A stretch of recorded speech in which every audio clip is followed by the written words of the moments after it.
우리가 은혜 받으실 하나님의 말씀은 창세기 39장 1절로부터 10절까지 말씀입니다. 창세기 39장 1절로부터 10절까지 말씀, 제가 한 절 읽고 여러분들이 한 절 읽고 교독하도록 하겠습니다. 요셉이 이끌려 애굽에 내려가매 바로의 신하 친위대장 애굽사람 보디발이 그를 그리로 데려간 이스라엘 사람의 손에서 요셉을 산이라. 여호와께서 요셉을 하시고 그가 형통한 자가 되어 그의 주인 애굽 사람의 집에 있으니 그의 주인이 여호와께서 그와 함께 하심을 보며 또 여호와께서 그의 범사에 형통하게 하심을 보았더라. 요셉이 그의 주인에게 은혜를 입어 섬기매 그가 요셉을 가정 총무로 삼고 자기의 소유를 다 그의 손에 위탁하니 그가 요셉에게 자기의 집과 그의 모든 소유물을 주관하게 한 때부터 여호와께서 요셉을 위하여 그 애굽 사람의 집에 복을 내리심으로 여호와의 복이 그의 집과 밭에 있는 모든 소유에 미친지라. 주인이 그의 소유를 다 요셉의 손에 위탁하고 자기가 먹는 음식 외에는 간섭하지 아니하였더라. 요셉은 용모가 애나고 아름다웠더라. 그 후에 그의 주인의 아내가 요셉에게 눈짓하다가 동침하기를 청하니 요셉이 거절하여 자기 주인의 아내에게 이르되 내 주인이 집안의 모든 소유를 간섭하지 아니하고 다 내 손에 위탁하였으니 이 집에는 나보다 큰 이가 없으며 주인이 아무것도 내게 금하지 아니하였어도 금한 것은 당신뿐이니 당신은 그의 아내임이라. 그런즉 내가 어찌 이 큰 악을 행하여 하나님께 죄를 지으리이까. 여인이 날마다 요셉에게 전하였으나 요셉이 듣지 아니하여 동침하지 아니할 뿐더러 함께 있지도 아니하니라. 아멘. 이제 배울 전도사님 나오셔서 퍼스널 블렌딩이라는 제목으로 말씀을 전합니다.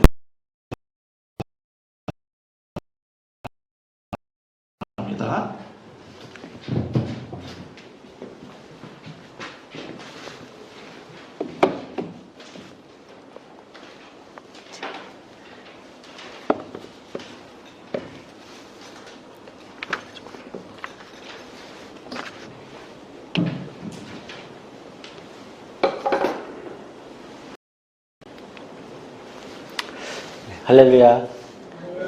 항상 이 자리에 서면 긴장이 되는 건 왜 그런지 모르겠습니다. 그래도 열심히 하나님의 말씀 전하도록 하겠습니다. 여러분들은 이 퍼스널 컬러라고는 한 번쯤 다 들어보셨을 것입니다. 이 퍼스널 컬러는 자신에게 어울리는 색을 찾아서 그에게 맞는 옷이나 액세서리 등을 적절하게 배치함으로써 자신을 좀 더 매력적이게 보이게 하는 일종의 테스트와 같은 것이에요. 이때 컬러는 크게 봄, 여름, 가을, 겨울의 색으로 나눕니다. 그리고 그 다음에 디테일을 더하여서 무슨 쿨톤, 웜톤 이런 식으로 나누어져요. 그런데 지금은 그보다 더욱 다양하게 세분화되었다고 합니다. 그래서 사람들은 이 퍼스널 컬러를 이용하여서 직장과 데이트 또는 일상 등에서 적용을 한다고 합니다. 왜냐하면 그것이 자신의 이미지를 좀 더 매력적으로 보이게 하기 때문이에요. 제가 아는 한 사역자 또한 이 퍼스널 컬러를 많이 이용한다고 합니다. 많은 사람들 앞에서 찬양도 해야 하고 또한 설교도 해야 하기 때문에 그냥 이렇게 멋있고 이쁜 옷을 골라 입는 것이 아니라 조금 더 자신에게 맞는 컬러를 매치함으로써 이 얼굴도 더욱더 밝게 하고 생기가 있어 보이게 만든다고 합니다. 그러면 더욱더 자신에게 신뢰가 있는 모습을 나타낼 수 있다고 해요. 저도 알게 모르게 이게 파란색을 잘 입습니다. 제가 이 파란색을 입는 이유도 얼굴에 잘 받는다고 해가지고 자주 입습니다. 이처럼 이 퍼스널 컬러는 자신을 좀 더 매력적으로 돋보이게 하는 요소인 것이죠. 이처럼 예전에는 자신의 내면을 가꾸기 위해서는 뭐 책도 읽고 연극도 보고 아니면 여러 문화 생활을 즐겼다면은 현대에 들어와서는 이런 내면뿐만 아니라 이 겉으로 보이는 것 또한 매우 중요하게 여기고 있다는 것입니다. 그리고 이러면은 우리가 단순히 운동을 하는 것을 넘어서 좀 더 아름다운 옷과 액세서리를 꾸미는 것을 넘어서 더욱더 디테일해졌다는 것입니다. 그래서 그런지 요 몇 년 사이 우리나라의 사회 문화는 이 개인의 모습을 더욱 적극적으로 가꾸고 발전시키려는 모습이 많이 생긴 것 같습니다. 특히 이렇게 모습을 적극적으로 발전시키는 것 중에 하나가 바로 오늘 말씀의 제목과 같은 이 퍼스널 브랜딩이라고 합니다. 조금 더 구체적으로 말하면 이 퍼스널 브랜딩이란 개인이 자신의 개성과 능력을 브랜드화하여서 타인에게 차별화된 이미지를 각인시키는 과정을 말합니다. 즉,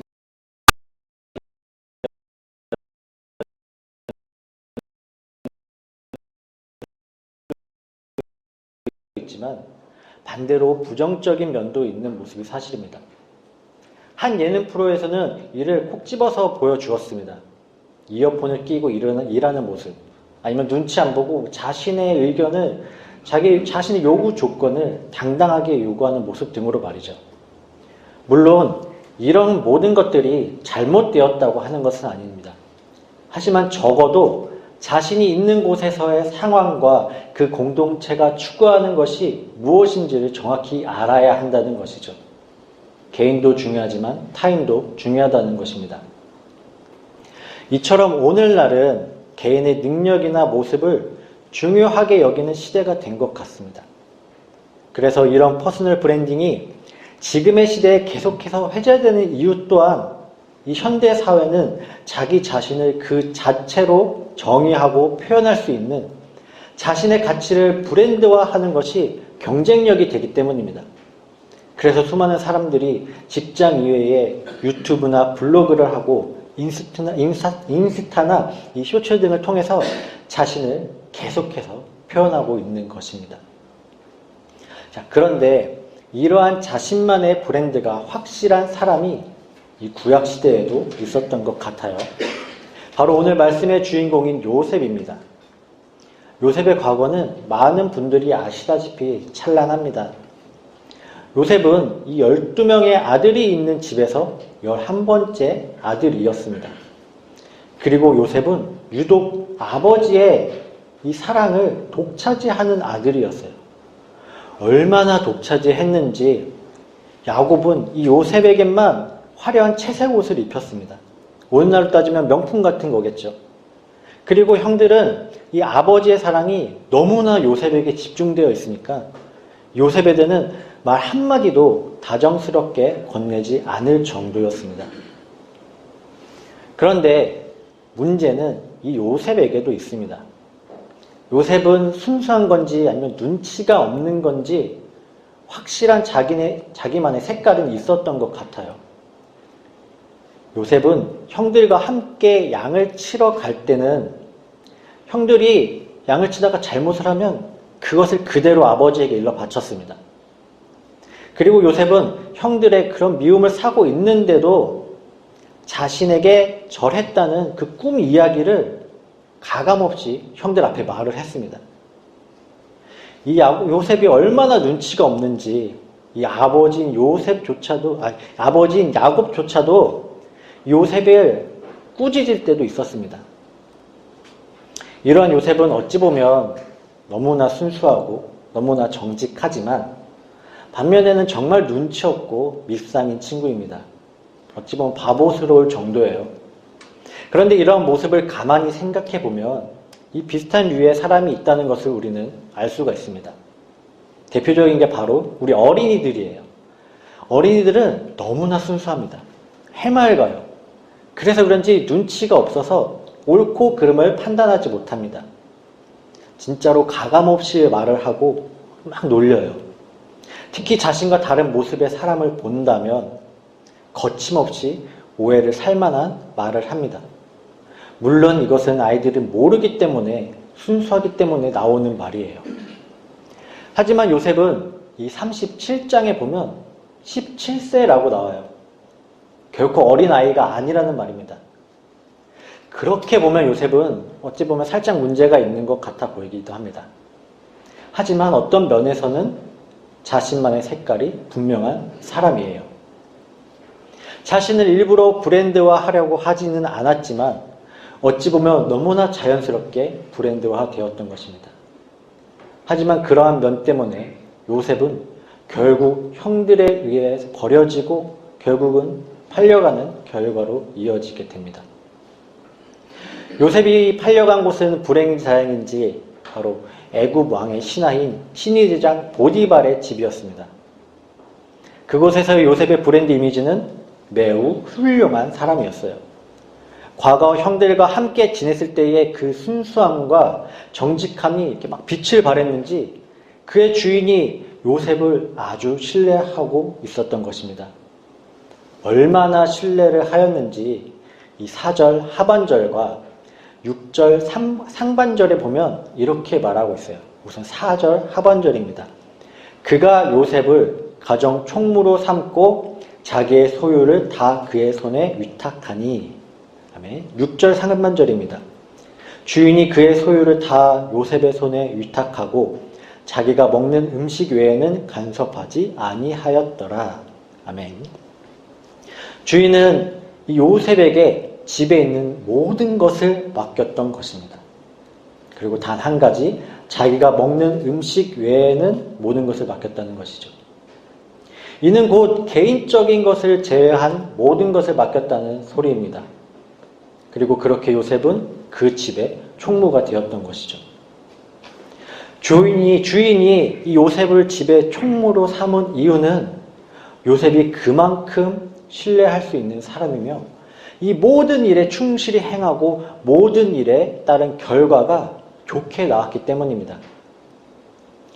전에는 형들이 요셉을 보았을 때에 요셉의 브랜드는 이상하고 짜증나는 모습이었다면 주인에게 있어서 요셉은 그 전과는 이제 180도 다른 매우 훌륭하고 가치 있는 브랜드가 되었던 것이죠. 그런데 중요한 사실은 요셉은 자신을 결코 퍼스널 브랜딩하지 않았다는 것입니다. 사람들에게 잘 보이려고 애쓰지도 않았고 사람들에게 잘 보이려고 노력하지도 않았습니다. 마치 어느 한 드라마에서 내가 이쁜 척하는 게 아니라 이쁘게 태어난 건데 라고 말하는 것처럼 진짜 그냥 그렇게 되었다는 것이에요. 하지만 우리는 성경을 보면 알 수 있습니다. 실제로는 그냥 그렇게 된 것이 아닙니다. 이것이 가능했던 것은 바로 하나님께서 함께 하셨기 때문에 가능하였다는 것이에요.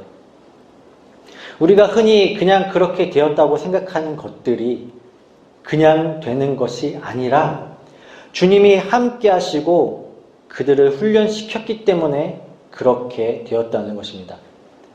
그리고 이것이 의미하는 것은 주님의 이끄심이 있었다는 것입니다. 바로 이 요셉의 퍼스널 브랜딩은 주님께서 만들어 주셨다는 것이죠. 그래서 오늘 말씀 2절의 시작이 바로 이렇게 시작합니다. 여호와께서 요셉과 함께 하심으로 라고 말이죠. 그런데 이 사실을 그의 집 주인인 보디발도 느꼈습니다. 오늘 말씀 3절에는 또한 이렇게 말하고 있어요. 그의 주인이 여호와께서 그와 함께 하심을 보며 또 여호와께서 그의 범사에 형통하게 하심을 보았더라. 아멘. 요셉은 형들에 의해서 팔려온 노예였지만 여호와께서 함께 하였을 때에 그를 들어 쓰셨습니다. 그리고 그를 쓰심으로 인해서 그의 집에 그 주인의 집까지 복을 받게 하시는 은혜를 내리게 해주셨습니다. 사랑하는 성도 여러분, 요셉은 많은 형들이 있는 집에서 태어났지만 제대로 할 줄 아는 거라고는 없었을 것입니다. 오히려 아버지의 사랑을 독차지하여서 눈치 없고 형제들에게 할 말 안 할 말도 구별 못하는, 오히려 형들의 잘못을 일러 바치기나 하는 그런 눈에 같은 존재였을 것이에요. 그런데 이러한 요셉도 적어도 자신이 할 수 있는 것에는 열심을 다하는 사람이었습니다. 요셉은 이전에 아버지께서 심부름을 시키셨던 일이 있습니다. 그 심부름은 형들을 찾아가서 형들을 보고 형들의 소식을 나에게 전해달라고 하는 것이었어요. 그 말을 들을 때 요셉은 기꺼이 찾아 나섰습니다. 그리고 형들이 있다는 곳에 갔을 때에 그곳에 형들이 없음을 알고 끝까지 형들을 찾아 나섰습니다. 솔직히 저 같으면 만약에 형들이 있는 곳에 갔으면 그곳에 형들이 없으면 저는 그냥 돌아왔을 것 같습니다. 돌아와서 아버지한테 이렇게 말했을 것 같아요. 형들이 그곳에 없습니다. 그곳에 있던 사람들이 형들이 저쪽을 다른 곳으로 이동했다고 합니다. 라고 그냥 이렇게 대답했을 것 같습니다. 하지만 요셉은 이 별거 아닌 것에도 이 아버지의 심부름을 열심을 다하여서 끝까지 이행하려고 했던 것입니다. 이처럼 요셉은 적어도 자신에게 주어진 일에는 열심을 다하는 모습이 있었다는 것이죠. 요셉은 자신도 모르는 사이에 열심을 다하는 모습으로 퍼스널 브랜딩을 하고 있었던 것입니다. 그렇기 때문에 이 요셉은 죽을 뻔한 자신을 이 노예로 받아준 보디발의 집에 은혜를 입었다고 생각하였습니다.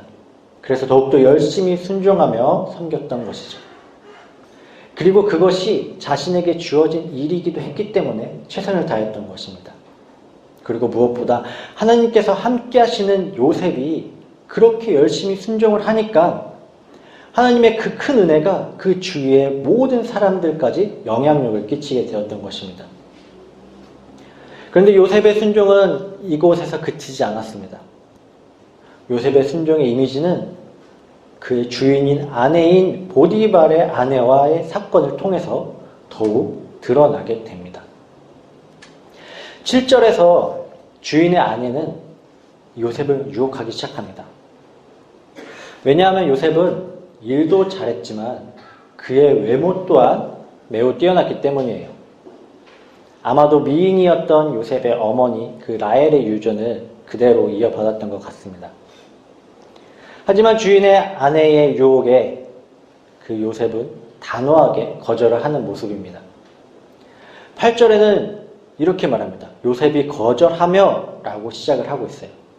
그리고 그 뒤 이은 9절에서도 주인이 아무것도 내게 금하지 아니하였어도 금한 것은 당신뿐이니 당신은 그의 아내이니라 라고 거절합니다. 이는 앞서 말한 주인의 개인적인 면이기 때문에 단호하게 거절했던 것이에요. 또한 뿐만이 아니라 또 다른 거절의 이유가 내가 어찌 이 큰 악을 행하여 하나님께 죄를 지으리까 하는 하나님께 큰 죄악이 되기 때문에 거절을 하였던 것입니다. 그리고 이러한 굳건한 의지는 우리 10절에서 주인의 아내가 날마다 요셉에게 청하여도 오히려 함께 있지 아니하리라 라는 것으로 자신을 유혹하는 그런 악한 것에는 근처도 안 가는 그런 것으로 그의 의지와 주인에 대한 순종 그리고 하나님에 대한 순종을 보였다는 사실이에요. 성도 여러분, 우리는 간혹 이 세상의 유혹이 많이 찾아오기 마련입니다. 세상의 유혹이 우리를 마구 흔들어댑니다. 솔직히 눈 한 번 딱 감고 한 번만 넘어가면 우리는 더 큰 위치 그리고 더 좋은 편안함이 있을 것 같다는 생각입니다. 물론 세상적으로 보면 실제로 그럴 수도 있습니다. 그리고 실제로도 그런 경우가 많죠. 하지만 우리는 참고 견뎌야 한다는 것입니다. 왜냐하면 우리는 그리스도인이기 때문에 하나님 나라의 백성된 성도이기 때문에 우리는 견뎌야 한다는 것이죠. 그리고 무엇보다 하나님 앞에 죄를 지을 수 없기 때문에 견뎌야 합니다. 바로 오늘 말씀의 요셉처럼 말이죠. 요셉은 이렇게 하나님 앞에서 그리고 하나님의 사람으로서의 퍼스널 블렌딩을 해나갔던 것입니다. 하지만 이와는 반대로 오늘 나오는 또 한 명의 사람이 있습니다. 보디발의 아내이죠. 보디발의 아내는 세상의 방법을 좋아했습니다. 그래서 자신이 가져야 하는 그런 것들을 가져야 했으며 또한 그로 인해서 자신의 집에서 가장 뛰어났던 종인 요셉을 유혹했습니다. 그리고 그에 실패하자 남편에게 요셉에 대한 거짓으로 모함하고 결국 요셉을 그의 집에서 쫓겨나게 했습니다. 주인의 아내는 고위 관직의 아내로서 품위 있고 올곧은 성품으로 자신을 퍼스널 브랜딩 했어야 했습니다. 하지만 오히려 반대로 지위에 맞지 않는 모습으로 이 품위는 없으며 자신의 욕망만을 채우는 그런 치졸한 모습을 보였습니다. 물론 이에 대한 결과는 성경에서 나오지는 않지만 많은 성경학자들과 또한 우리도 예상할 수 있습니다. 그는 요셉을 집에서 내쫓아냈을 때에 그 집에는 요셉이 있었을 때만큼의 복은 없었을 것입니다. 왜냐하면 그곳에서는 하나님의 사람인 요셉이 없기 때문이죠. 이 또한 하나님의 함께 하심이 더 이상 없게 되었다는 소리입니다. 성도 여러분, 세상은 보디발의 아내와 같이 하는 것이 옳다고 말하기도 합니다. 자신의 유익과 만족을 위해서는 자신의 지위를 이용하고 권력을 이용하면서 쟁취하는 것이 맞다고 말입니다. 부끄러운 이야기지만 사역자들이 많이 모이는 장소에 가면 한 가지 특이점이 있는 것을 볼 수 있습니다. 물론 모두가 똑같다는 것은 아닙니다. 예를 들면 다 비슷한 시기에 동기 사역자들이 한자리에 모이는 자리에 가면 이 큰 규모로 사역하시는 분들과 작은 규모로 사역하시는 분들에 대한 태도가 다르다고 합니다. 그리고 더욱 부끄러운 것은 그렇게 대하는 태도가 다를 때에 이 몇몇의 큰 규모로 사역하시는 분들의 태도 또한 달라진다는 것이죠. 다 같은 사역자인데도 말입니다. 물론 앞서 말한 것처럼 다 그런 것은 아닙니다. 모든 그런 것은 아닙니다. 소수의 몇몇 분들의 이야기일 뿐입니다. 하지만 그럼에도 부끄러운 것은 사실이죠. 반면에 감사한 것은 저희 교회에는, 저희 성도님들에게는 이러한 모습이 보이지 않는다는 것입니다. 저는 솔직히 아직도 우리 성도님들께서 무슨 일을 하시는지는 정확히 알지 못합니다. 하지만 이렇게 건너 듣기로는 어느 정도의 사회적 지위들이 다 있다고 들었어요. 그런데 그런 면에 비하면 저는 정말 아무것도 모르는 전도사 초년생입니다. 사회적 지위로 보자면 정말 낮고 낮은 위치입니다. 그리고 정말로 사회에 어떻게 돌아가는지도 잘 모르는 사람입니다. 그런데 우리 성도님들은 저를 처음 보았을 때부터 정말 잘 대해주셨습니다. 이 단지 하나님의 일을 하는 사역자라는 이유만으로 섬겨주셨습니다. 그래서 저는 아직도 우리 성도님들이 저를 처음 만났을 때 그 대해주셨던 모습을 잊지 못합니다. 물론 지금도 너무나 잘해주십니다. 그래서 실제로 저는 이 교회에 몇 번 나오고 난 후부터 집에 있는 아내들에게 이런 말을 자주 합니다. 우리 교회 분들 너무나 대단하고 감사하다고, 너무나 나를 섬겨주신다고, 너무 감사하다고 몇 번이나 말을 했는지 모릅니다. 사랑하는 성도 여러분, 우리는 나를 알리기 위해서, 나를 차별화된 사람으로 브랜드화하기 위해서 퍼스널 브랜딩을 합니다. 그런데 그 퍼스널 브랜딩이 세상의 것을 추구하는 이 보디발의 아내처럼 몇몇 사역자들처럼 세상의 것을 쫓아가며 따라하고 그것이 마치 멋있는 품위인 것 마냥 퍼스널 브랜딩하는 모습을 볼 수 있습니다. 하지만 하나님을 믿는 사람이라면 그것이 아니라 그리스도인으로서 하나님의 백성인 성도로서 열심과 진실함 그리고 순전함이 더해야 합니다. 거짓없이 순수한 마음으로 나에게 주어진 일에 열심을 다하는 그런 요셉처럼 말이죠. 오늘 말씀의 제목은 퍼스널 브랜딩입니다. 이 말은 서두에서 말한 것 같이 자신을 브랜드화하는 것이라고 했어요. 그렇다면 우리 이 말에 한 가지를 더 붙이기 원합니다. 바로 그리스도인으로서 퍼스널 브랜딩, 그리고 성도로서 퍼스널 브랜딩이라고 말이죠. 그래서 나 자신을 브랜드화 하지만 그리스도인으로서 그리고 성도로서 퍼스널 브랜딩 하여서 우리의 브랜드가 그리스도인다움이 되길 바랍니다. 또한 그렇게 되므로 오늘 말씀의 요셉처럼 하나님이 인정하는 사람이 되고 하나님이 이끄시는 삶이 되어서 세상의 사람들 또한 우리를 하나님의 사람으로 인정하게 되는 저와 여러분들이 되기를 바랍니다. 또한 그럴 때에 분명히 나를 통하여서 주님이 드러나실 것입니다.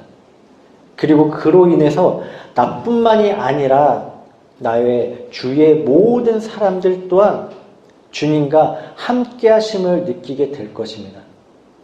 그래서 우리 모두 주님이 주시는 그 은혜로 많은 이들이 은혜의 자리에 함께 서게 되는 주님의 사랑과 축복이 우리 성도님들 가운데 차고 넘치기를 주님의 이름으로 축복하고 기도하겠습니다. 우리 이 시간 함께 찬양할 텐데요.